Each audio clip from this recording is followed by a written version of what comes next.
नमस्कार। आज सुभाष चंद्र बोस की जयंती है।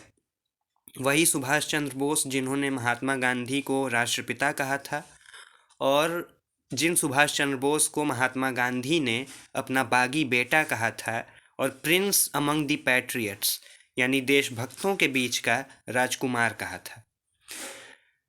आज जब हम ये सुनते हैं, ये बहसें सुनते हैं कि सुभाष चंद्र बोस को हमारा राष्ट्रपिता होना चाहिए, तो ऐसे में हंसी आती है और ऐसा लगता है कि शायद सुभाष चंद्र बोस ये बात अगर सुनते तो वो भी हंस रहे होते और इस बात की मुखालिफत में सबसे आगे वही खड़े होते, क्योंकि जिस व्यक्ति ने महात्मा गांधी को राष्ट्रपिता कहा हो वो भला राष्ट्रपिता क्यों बनना चाहेगा।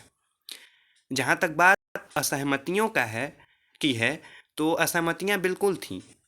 गांधी नेहरू की असहमतियाँ थीं सुभाष चंद्र बोस से, बोस की असहमतियाँ थीं गांधी और नेहरू से, लेकिन उनका रास्ते अलग थे, मकसद एक था।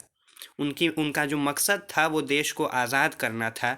हमारी सुभाष चंद्र बोस से असहमतियाँ हो सकती हैं, हमारी असहमतियाँ हो सकती हैं महात्मा गांधी से, लेकिन देशभक्ति और देश की आज़ादी को लेकर इन नेताओं की जो लगन थी उस पर हम सवाल बिल्कुल नहीं उठा सकते। हम और आपसे कहीं बड़े देशभक्त वो लोग थे जो आज देशभक्ति का दंभ भर रहे हैं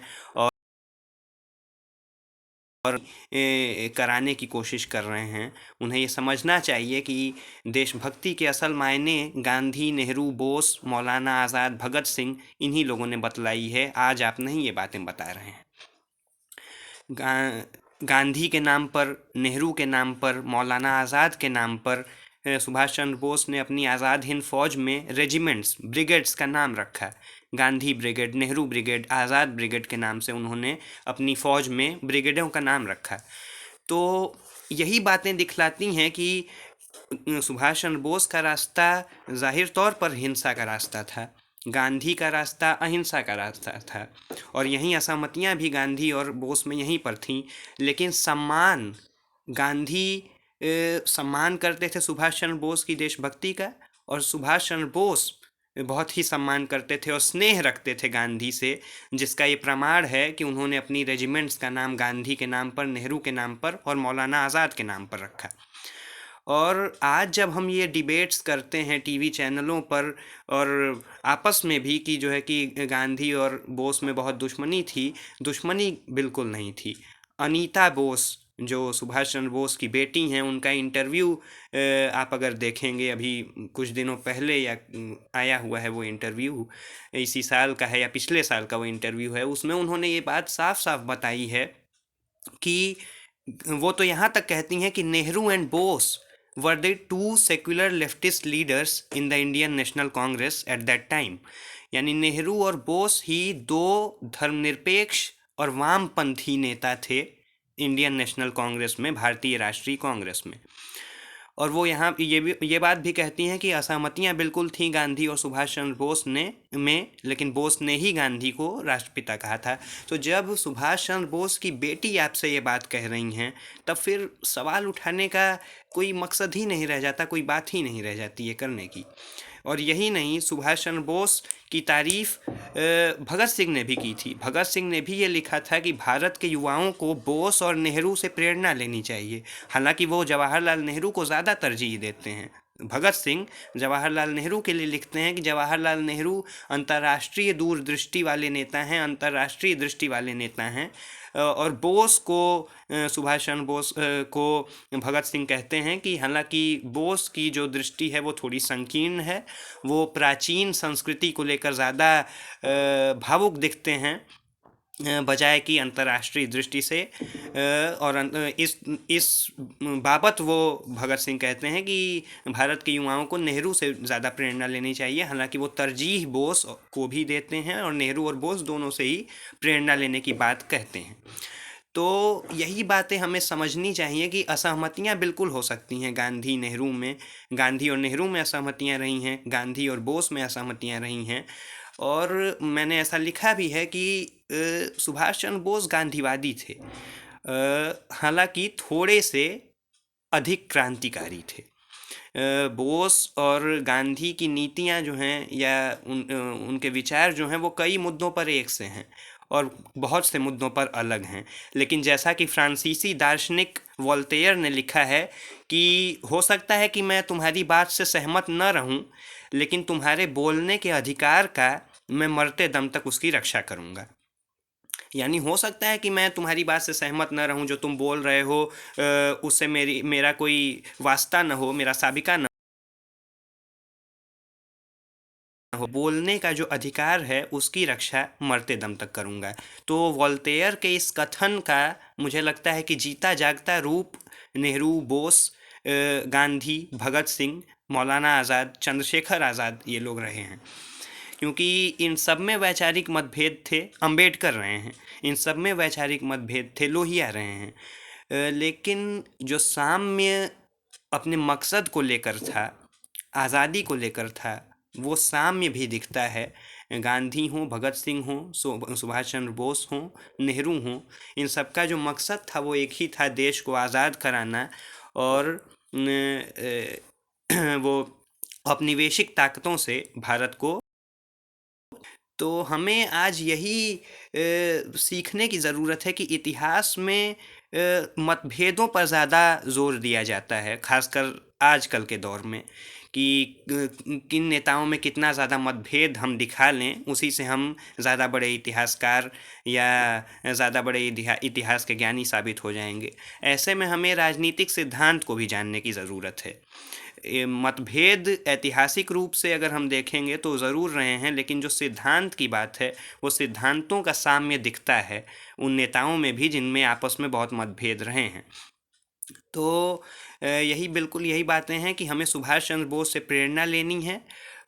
आज उनकी जयंती है, हमें उनसे सीखना है और उनकी ज़रूरी नहीं है कि हम उनकी सारी बातों को सीखें, ज़रूरी नहीं है कि हम सुभाष चंद्र बोस की सारी बातों से प्रेरणा लें, या ज़रूरी नहीं है कि हम महात्मा गांधी की सारी बातों से प्रेरणा लें।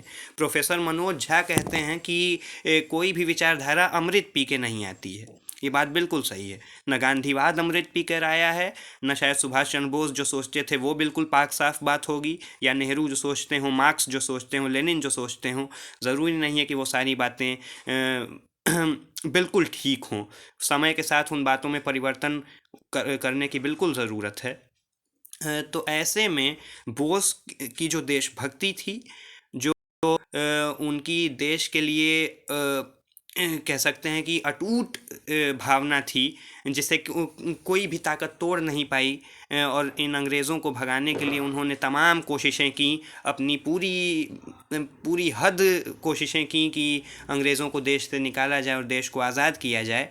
तो ये जो असल देशभक्ति की भावना है, देश प्रेम की भावना है, जिसके लिए उन्होंने सरकारी नौकरी ICS का एग्ज़ाम उन्होंने क्रैक कर लिया, और देश में मुझे याद है कि उनकी पूरे देश में, पूरे भारत में उनकी तीसरी या चौथी रैंक थी इंडियन सिविल सर्विस एग्ज़ाम में उस समय, और उस एग्ज़ाम को क्रैक करके उन्होंने वो नौकरी छोड़ दी और देश की आज़ादी की लड़ाई में वो उतर गए। तो ऐसे वैचारिक लोग जब साथ आते हैं किसी एक मकसद के लिए, तभी वो मकसद पूरा होता है। और आज़ादी के पीछे, आज़ादी पाने के पीछे नेहरू, बोस, गांधी, सबकी बराबर की जो है कि हिस्सेदारी रही है, सबका बराबर का योगदान रहा है। बराबर का नहीं भी, क्योंकि बोस खुद भी मानते हैं कि शायद कई जगह वो ये बातें कहते हैं कि गांधी ने ज़्यादा काम किया है, नेहरू ने ज़्यादा काम किया है, और बोस ने भी अपनी हद तक बहुत काम किया है।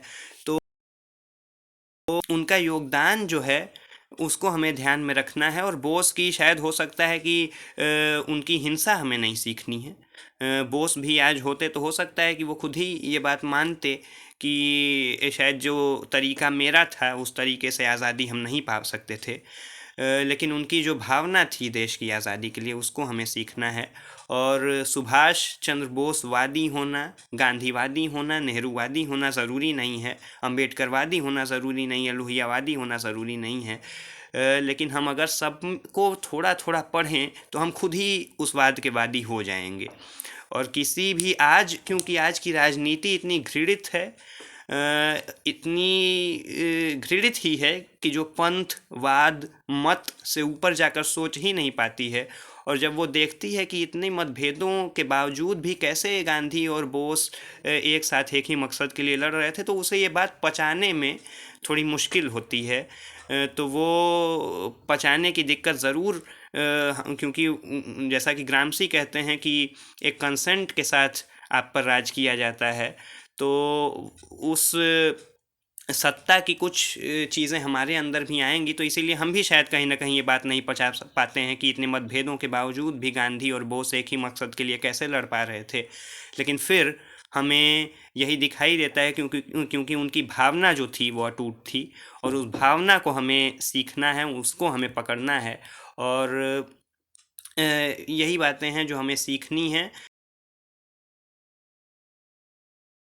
धार्मिक एकता, जात, मजहब, पंथ से उठकर उनकी जो उनकी आज़ाद हिंद फौज थी उसमें कोई भी जाति का, धर्म का ऐसा कोई जो है कि सीकड़ नहीं बंधा हुआ था कि बाकी लोग नहीं आ सकते हैं या इस धर्म के, इस जाति के लोग नहीं आ सकते हैं। हर जाति, पंथ, मजहब, लिंग से लोग वहाँ पे थे। तो सुभाष चंद्र बोस की धर्मनिरपेक्षता से हमें प्रेरणा लेनी है कि वो ऐसे थे कि हिंदू महासभा और मुस्लिम लीग की भी उन्होंने आलोचना की इस बात पर कि धार्मिक भावना लेकर आप आज़ादी कभी नहीं दिला पाएंगे। तो इन चीज़ों से हमें सीखना है। गांधी की कुछ बातें हमें सीखनी है, नेहरू की कुछ बातें हमें सीखनी है, और सुभाष चंद्र बोस की बहुत बातें हमें सीखनी हैं, लेकिन कुछ बातों को छोड़ देना है। क्योंकि हो सकता है कि आज अगर सुभाष चंद्र बोस भी जीवित होते तो उन बातों को छोड़ चुके होते। और सुभाष चंद्र बोस, मैं फिर से दोहराता हूँ और इसी बात के साथ अपनी बात खत्म करूँगा कि सुभाष चंद्र बोस निरा गांधीवादी थे, बस थोड़े से अधिक क्रांतिकारी थे। और उस क्रांतिकारिता से भी हमें सीख लेनी है, उस निरा गांधीवादी होने से भी हमें सीख लेनी है, और सबसे बढ़कर उनकी धर्मनिरपेक्षता से हमें सीख लेनी है। बहुत शुक्रिया।